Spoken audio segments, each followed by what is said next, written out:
Daripada korang tunggu Nova 200 yang pre-order tu berbulan-bulan, better korang ambil motor ni. Nova 250 ada ready stock.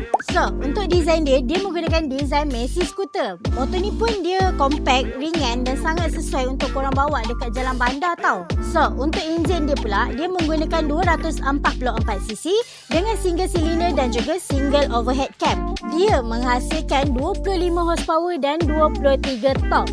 Dia punya torque speed 140 tak lari lah.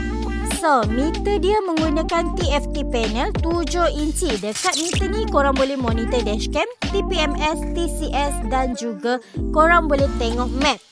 Untuk tangki minyak dia menggunakan 12 liter. Cukup besar lah untuk korang jalan-jalan dekat bandar. Untuk motor ni didatangkan dengan 2 channel ABS dan juga TCS. So, kalau korang berminat nak tambah hutang, korang boleh saja walk in di Bonhua Motor Semenyih ataupun isi saja di beg biru bawah. Okey, korang jangan lupa follow, like, comment and share untuk video seterusnya.